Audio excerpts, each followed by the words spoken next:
Well, hello everybody. Welcome to another video of History Valley podcast. And today I am joined by Professor Sara Parks.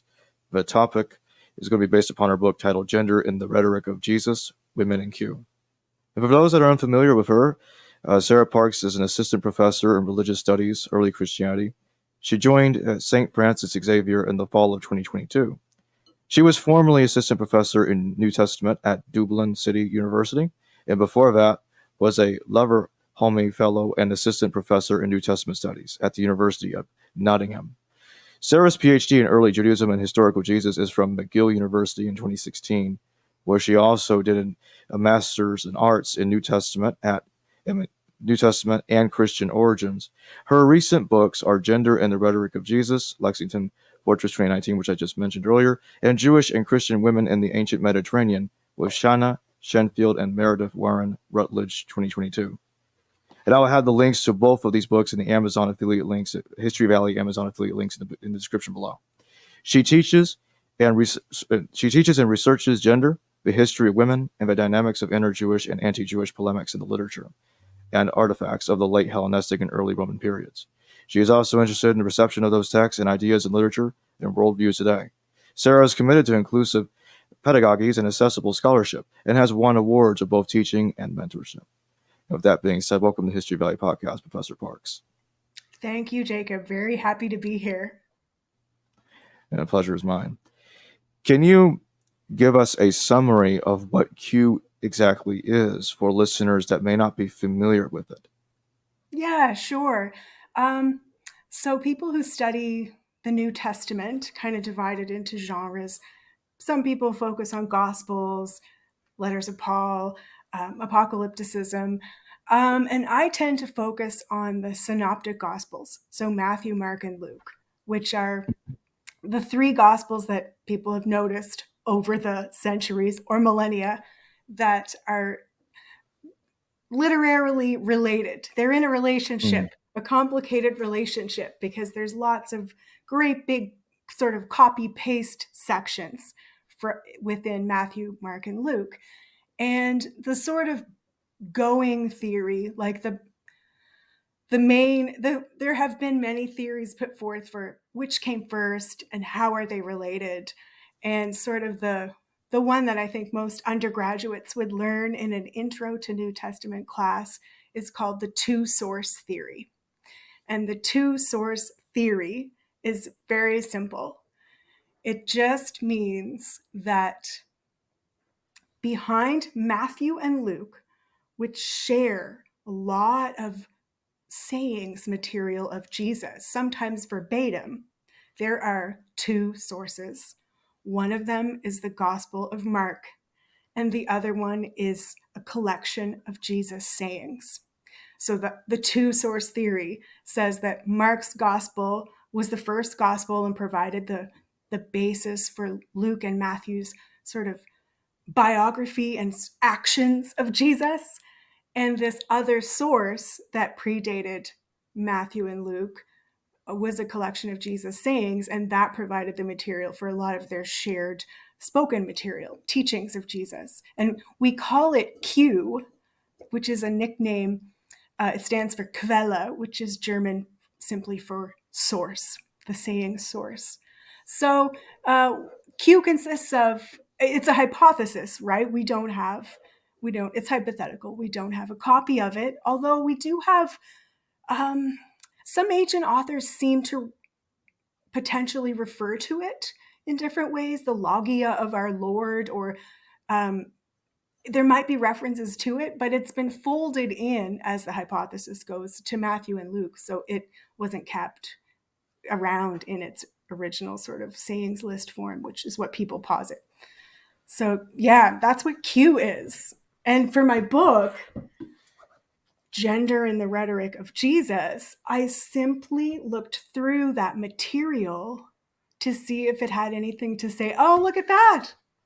Yep. Matching. Yeah. Yeah. Got the paperback. Yeah. It just came out in paperback this year. I'm so pleased because, Yeah. Scholarly monographs are so expensive at first, and I was quite devastated that it was like over $100. But then the paperback's a bit more affordable, thank goodness. Yeah, so There we my go. book is looking through that material, just open-mindedly asking, I wonder if there's anything in there about women or gender. And obviously, since I wrote a book, I found some things. What does utilizing the methods of historical Jesus research tell us about Q? That's kind of a loaded question because what are you thinking of when you say the methods of historical Jesus research? Uh, that's like an entire other podcast or two by itself. Um, where to begin? I guess it's good to talk about my own like position and approach. So, I mean, Jacob, on your podcast, you usually let people go on and just their stories unfold. So you worked your magic on me. I'm going to tell you kind of my story here. Um, so my foundation, like my undergraduate foundation, was at an evangelical, a Baptist university. And I went there to study Shakespeare and Canadian literature, but they had a rule that it was mandatory that all students took a minor in biblical studies. And so I did that, and I really got hooked because when you're raised Baptist, you are steeped in the Bible and potentially a little bit arrogant, thinking you really know what's in there, what it says. Spend a lot of time reading it as a child and teenager. So, but biblical studies, even though taught at an evangelical institution, really opened my eyes to how complicated things actually are, how historical context makes a big difference in how things are read. The time that something was written tells you a lot about what early audiences might have gotten from it that's quite different from what contemporary audiences would get. So that started me on a path. I did not end up following Canadian literature or Shakespeare. I was on the path to biblical studies. And I was, for a lot of evangelicals, historical criticism is a little bit rebellious. You know, I don't know if you know what I mean by that, but it pushes back against easy answers. And so I, hook, line, and sinker, was in love with the historical critical method. Like, this is the answer. This is how we find the real meaning. These are where the correct answers can be found. And so I went on to do my master's and my PhD at McGill, which is a secular public, uh, rigorous kind of scientifically minded research institution. And it was only there that I realized um, the whole past 200 years of uh, dismantling the notion of objectivity and dismantling the notion that any one person is standing at a vantage point where they can see objectively. And so while I continued to identify as a historian, and while I continue to be extremely interested in when things are dated, how did they arise and develop, what social situation caused them to develop, what were some of the tensions behind the text, what were some ways that ancient audiences might have received them. I am still fascinated by that, but I also now admit that our upbringing and our cultural surroundings, our nationality, our race, our ability, our political influences, all of those things color our so called objective quest so much that humility is of utmost importance in any of our questions and findings. And so the stance that I've come to as a more mature scholar is that I'm a historian, but I'm a feminist historian. I'm a feminist historian, and does that mean that my questions and my answers are like kind of tainted by engagement or bias? Of course it does, just like everyone's cannot help but be.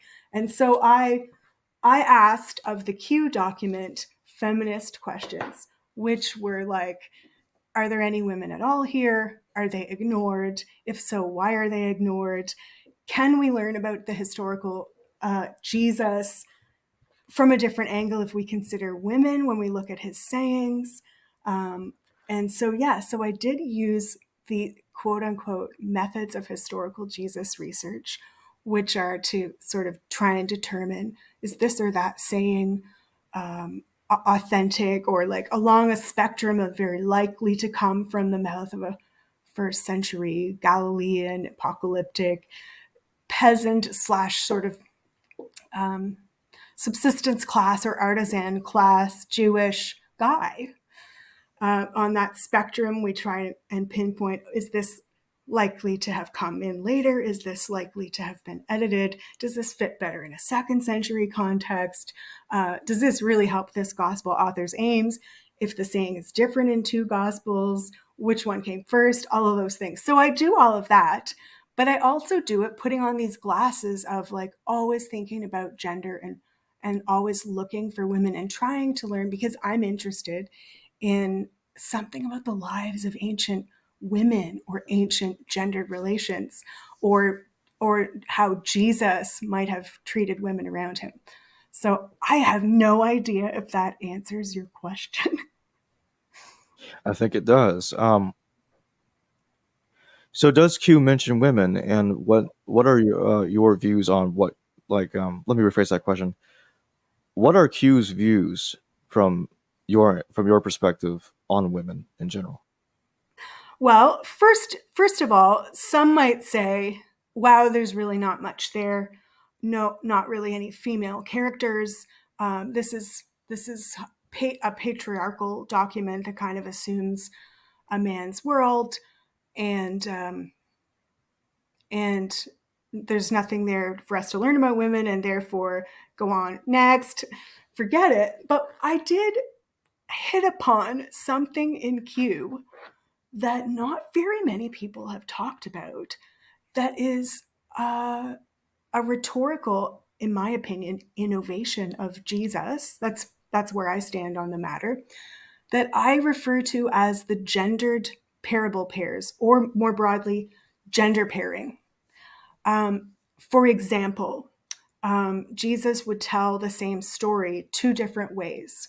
It's the same lesson, it's the same story, it's almost the same words, but once it will have the variable of a male character or a masculine example, and the second one will have a variable which is a female, like main character of the story, or a female example.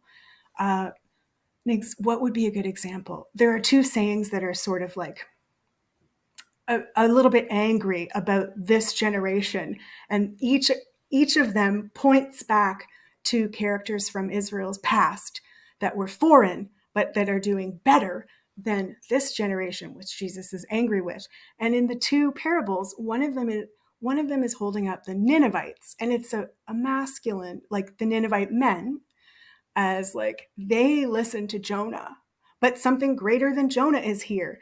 And the other example is the Queen of Sheba, who went and she listened to Solomon, but something greater than Solomon is here. So it's like there are all these male female pairs through the speech of Jesus, which I actually hadn't noticed despite reading the Bible many times, and despite, studying biblical studies and researching for many years. I actually hadn't noticed or heard of these until I just started looking through Q. And there are quite a few of them.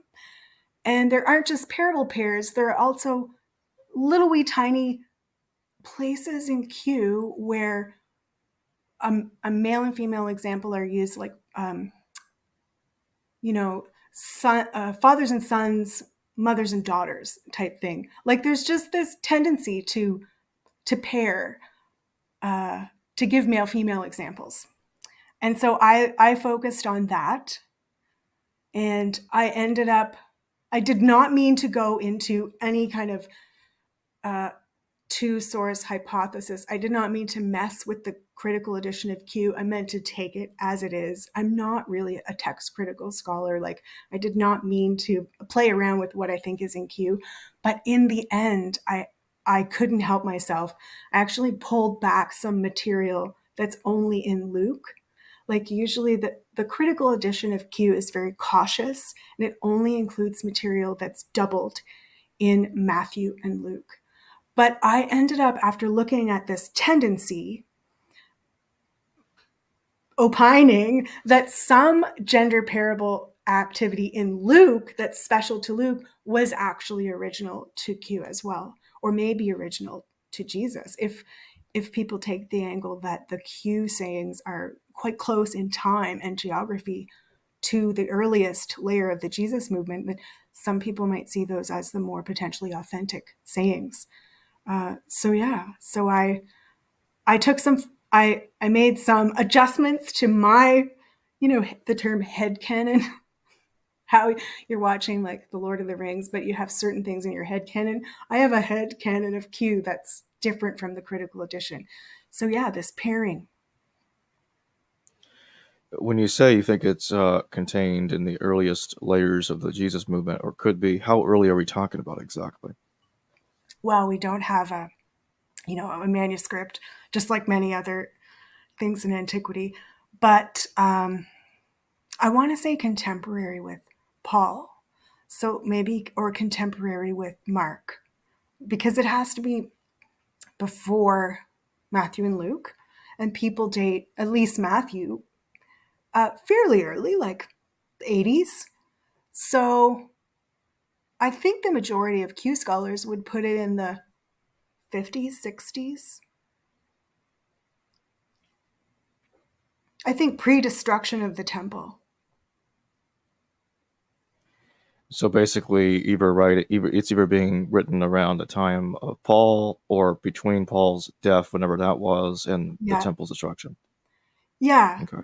Yeah. I mean, Hmm. these are just guesses, but it does reflect, if you just look at the material known as Q by itself, it does reflect a very Jewish, like Paul's successful sort of mission to pull in non-Jews to the movement. I mean, that obviously worked.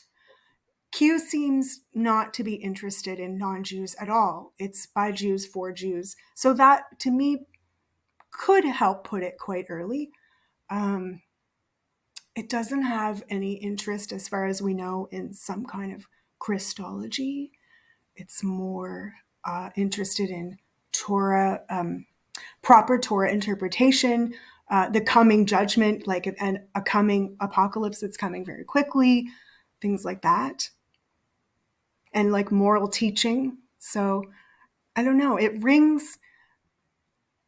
These are all subjective, but it rings kind of early when you think about a very Jewish, very Galilean, like it's not an urban text. It's all of its examples are from walking distance around where Jesus might have traveled type thing.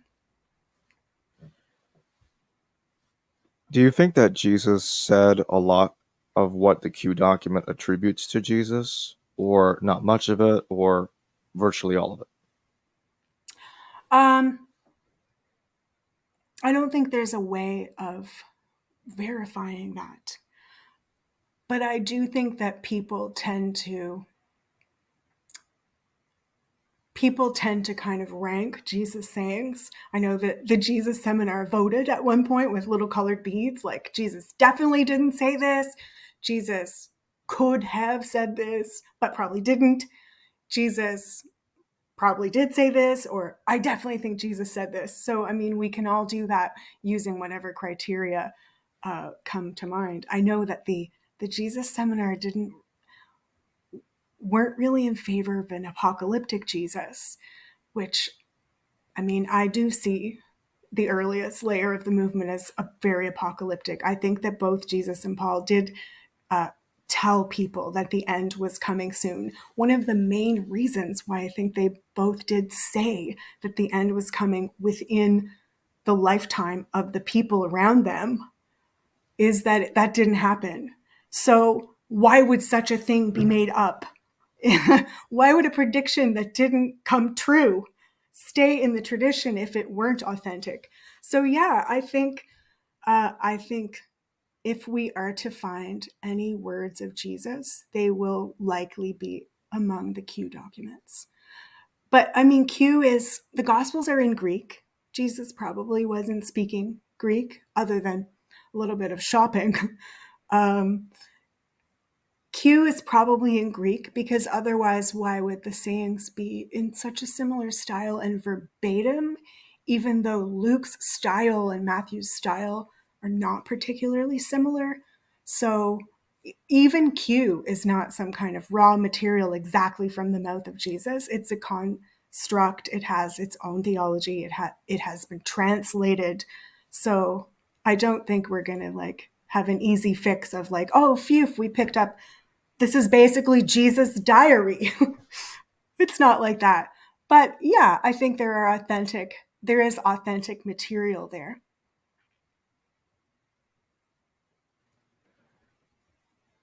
Who are the Q people? That's the question, isn't it? Many people have speculated about that and written about that. In the book, I gave a little section called the Q people to sum up all the different hypotheses and try and gather what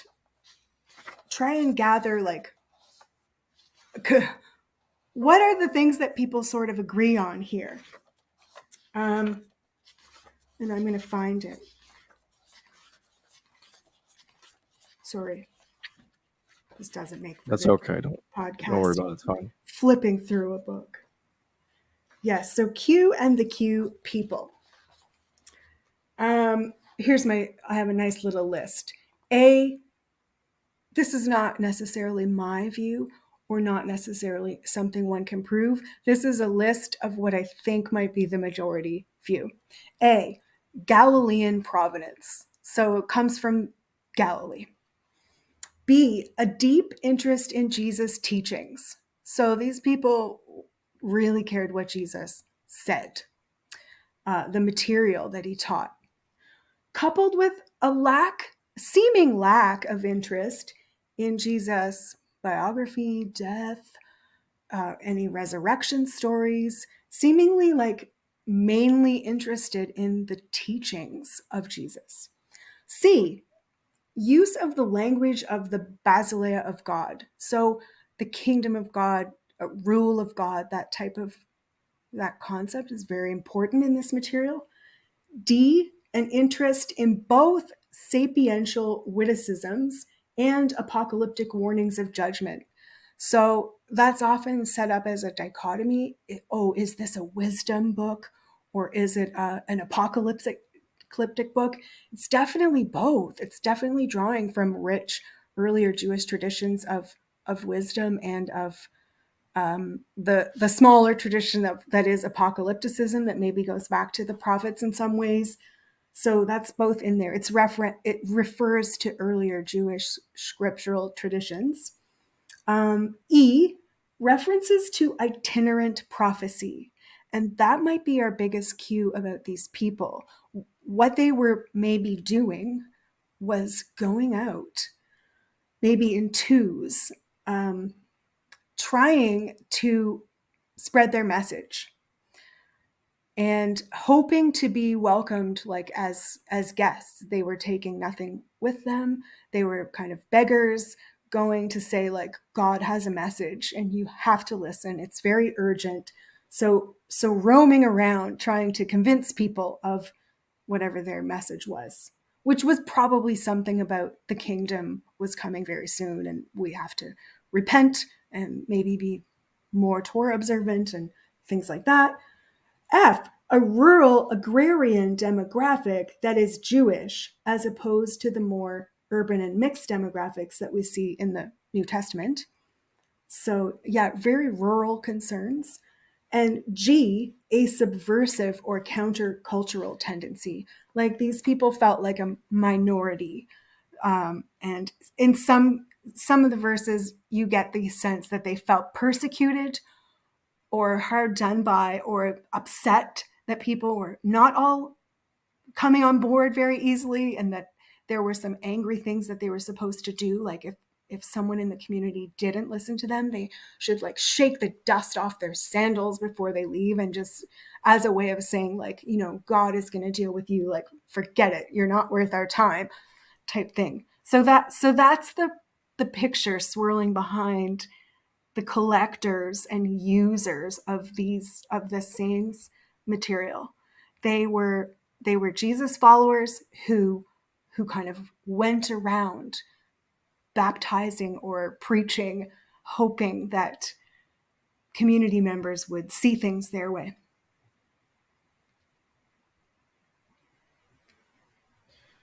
Can you tell us about the different perspectives regarding Q's view of gender? Yeah. Well, so first I'll tell you what I came to think about what Q could tell us about women, and then I'll share a little bit about how people have differed when they have looked at Q and asked questions about women. They've gone in quite different directions. So, what I thought after seeing these gendered pairs and thinking about a community that is quite urgent, quite apocalyptic, um, countercultural, going around itinerantly spreading their message, I I thought about, like, what would be the purpose of having stories in pairs, male and female? What would be the purpose of constantly having language in gendered pairs, a very binary concept of gender, which isn't necessarily the view of gender in the ancient world. It's not actually as binary as we might think, but this collection has a very binary view of gender. And what I came up with was uh, potentially that there were a lot of women here. Why would you make teachings with female examples and male examples if you weren't, as a good teacher, hoping that the audience would see themselves in your example? So we know Jesus was a good teacher because he was executed by the Romans, and we still know about him. So lots of people were executed by the Romans who went around saying things.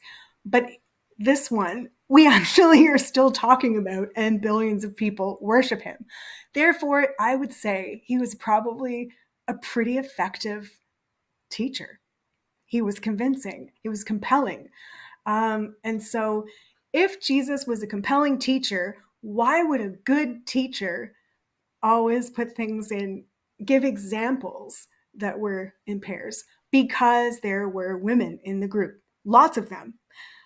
So that was one thing I drew from the gendered pairs being throughout Q.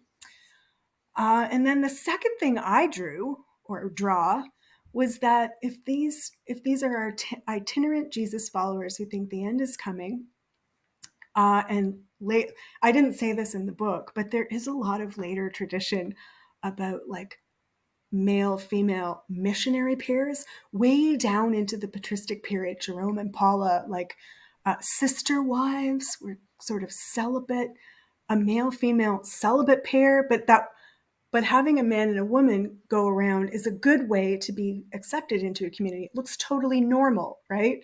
Oh, it's a married couple, but they were celibate married couples just paired to go spread the message. We see hints of this in the New Testament, and then lots about it later. So a man and a woman going around for the purpose of spreading the message. So if you did that, you could then reach everyone, because it's not very appropriate back then for a woman to just go speak to a group of men and try to convince them of something. I mean, maybe a very wealthy, high status woman could do whatever she wanted, but neither is it appropriate, or was it appropriate, for a man to just have a gaggle of women and just be like teaching them. But it was completely appropriate for men to teach and baptize men, and women to teach and baptize women, or men to be kind of doing some harvesting or whatever work with men and be like, by the way, while we're doing this work, let me tell you that God is coming soon and overthrowing the Romans, and we have to treat each other this way and this way.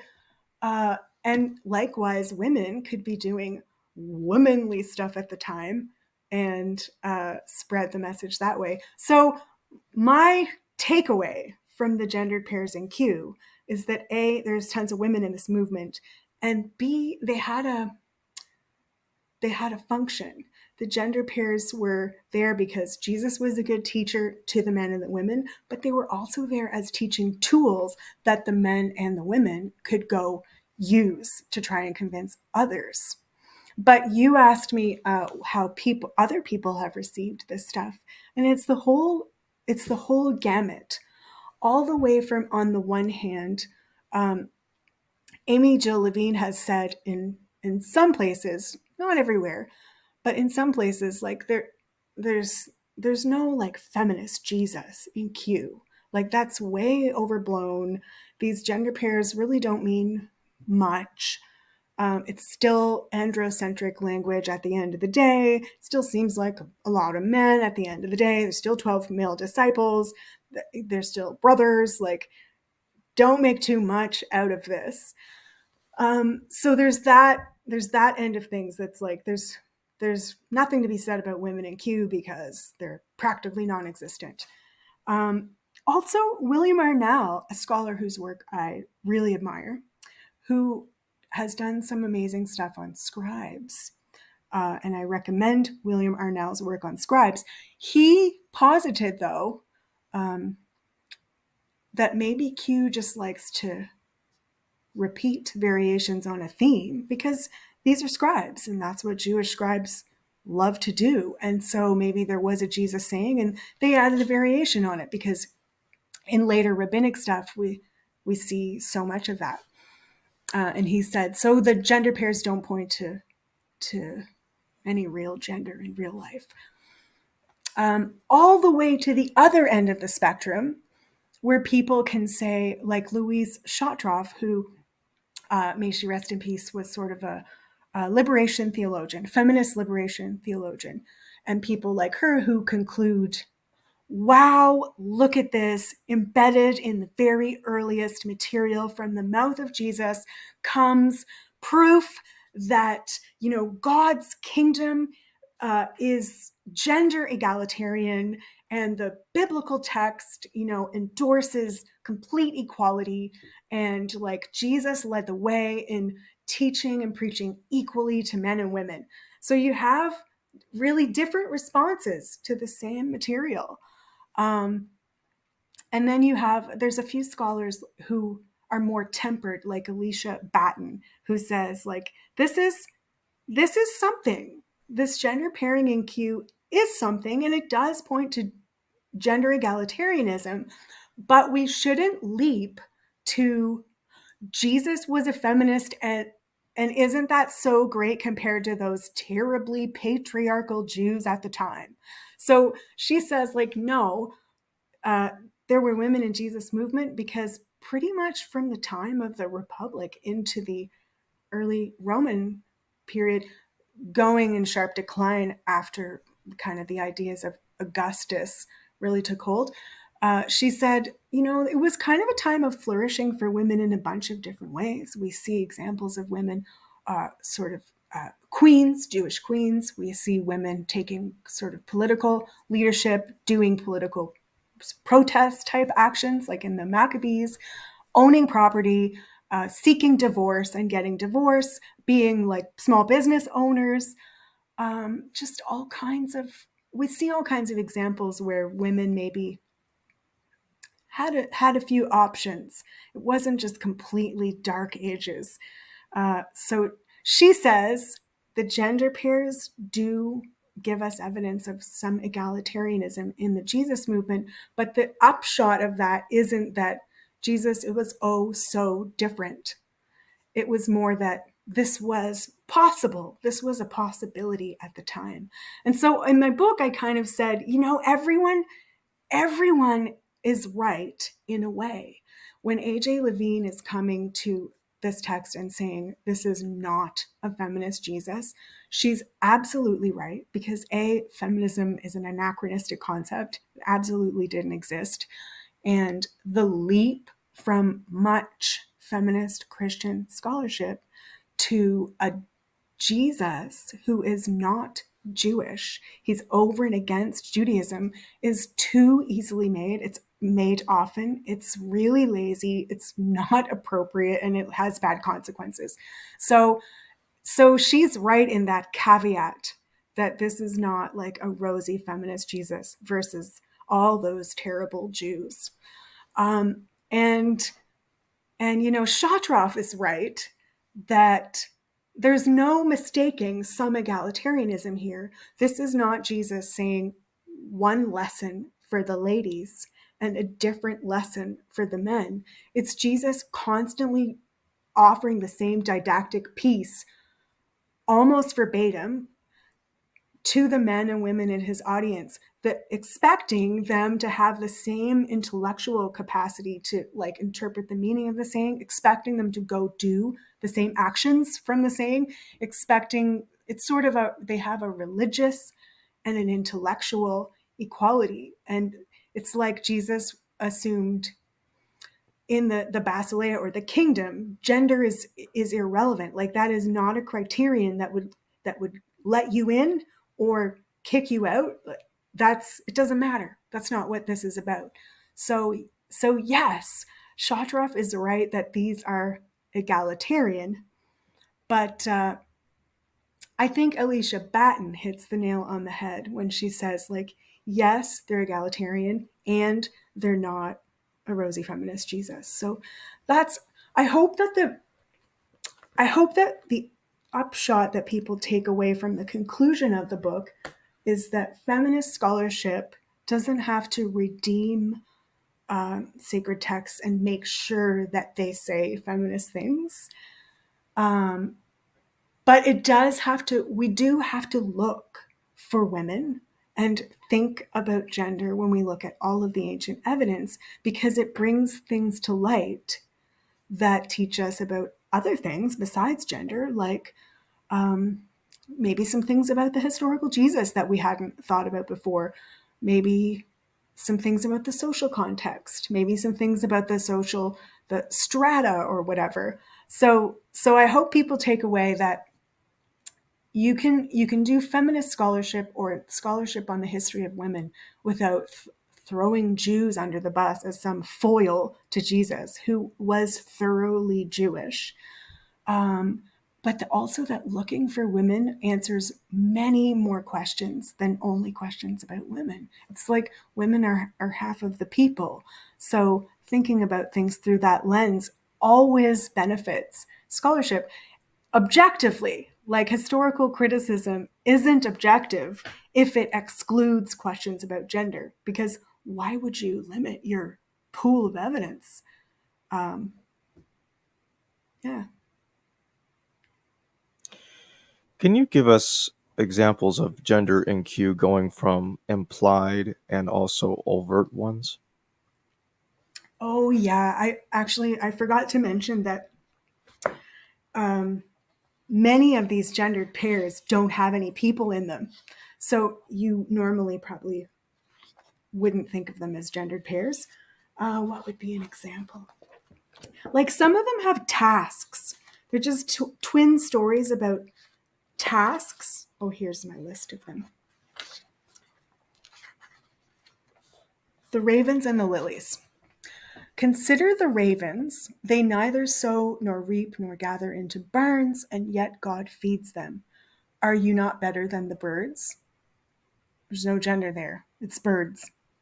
The companion saying is, consider the lilies. They neither card, well, that's a variant, nor toil nor spin, yet I tell you, not even Solomon in all his glory was arrayed like one of these.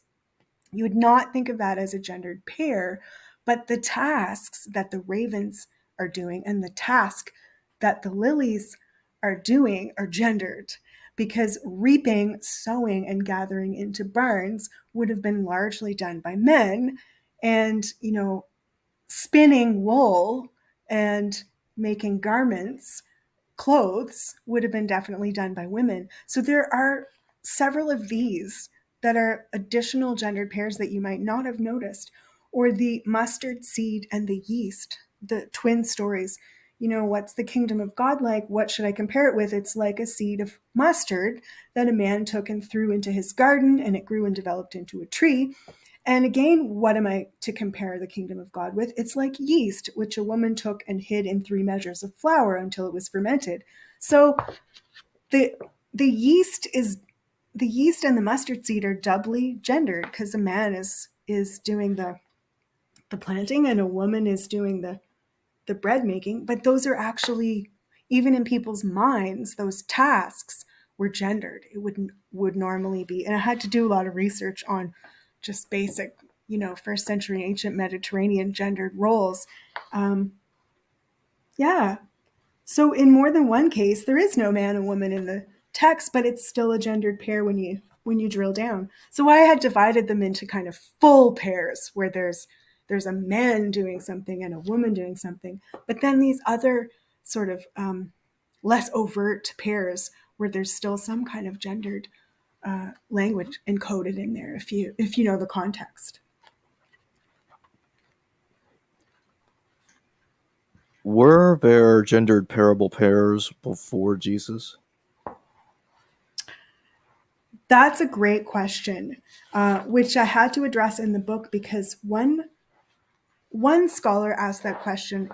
There's a French, it's never been translated into English. It's called Quand Jésus parle au masculin féminin, which translates to When Jesus Spoke in Masculine and Feminine. And it's by Denis Fricker, who has been working on the Synoptic Gospels and Jesus for a long time in French. His monograph about the gendered pairs kind of concluded, well, one, that they were gender egalitarian, but secondly, that they derived from earlier Jewish scriptures, especially from, like, Hebrew poetry uses so much parallelism. Like, you often in couplets, which say the same thing 2 times, like God is like a mountain, a solid hill, or like mountain and solid hill, they're the same thing. But saying something 2 times was like a poetic kind of a type of poetic marker in ancient Hebrew. And so he says that's the source of these pairs. It comes from Jesus was steeped in Hebrew poetry. And so this is what he was doing. But when Hebrew poetry uses like grammatical gender, like English doesn't have the word the in English is just the. But in many languages, including Hebrew, the can be masculine or feminine or French or whatever. And so nouns have gender. They can have masculine and feminine, or they can have masculine, feminine, and neuter. And sometimes in Hebrew poetry, one noun is masculine and one noun is feminine. But though when the nouns are like mountain and hill, or like table and chair, that's not really about men and women. That kind of gender isn't about human gender. So I disagreed with Fricker on that point and said, no, I don't think these are, I think these are an innovation of Jesus. I don't think they're copying from anything earlier. But on the other hand, they do happen after Jesus, or like around, they're in the air in the 1st and 2nd centuries, definitely, because John's gospel is probably much later than Q, or well, definitely than Jesus. But John does gendered pairing at the narrative level, like John will tell a story, a plot at the plot level. This woman has a speech, and then a man has a speech. 6 times in John, the plot has parallel things happening in gender pairs. And later in the patristic period, we see hints down through the record of I don't know, this gendered pairing. And I feel like I need to write another book which is about literal gender pairs, like actual men and women. going around as a team, some kind of Jesus team. And in my closing question, would you say that Q in general is or is not sexist? Yeah, I mean, my answer to everything for antiquity to that question is always going to be yes and no. On the one hand, because it depends what kind of lens we're using to read it with. We can read generously, we can read more suspiciously, we can read on a literary level or on a more sort of historical context level. We can compare a text with what was normal at its time, or we can compare it with what's normal in our culture. There's all kinds of ways that answer can go either way. So I don't seek to redeem sacred texts by making sure that they are egalitarian. Sometimes they're not. I'm not sort of apologetic in that way, but credit where it's due. I think that Q contains vestiges of a Jesus movement that was radically inclusive of women and of different social classes. And this probably wasn't because Jesus was like a shiny rainbow feminist progressive guy, but because he was an apocalyptic Jew. And apocalyptic movements don't have any time for niceties. It's all hands on deck. If you think the end of the world is in a month, a year at the most, then you don't have much time for, well, ladies shouldn't do that. It's more like, if you have legs, you can walk. Everybody, get out there. So yeah, it's complicated. On the one hand, I see that there were a lot of women in this movement.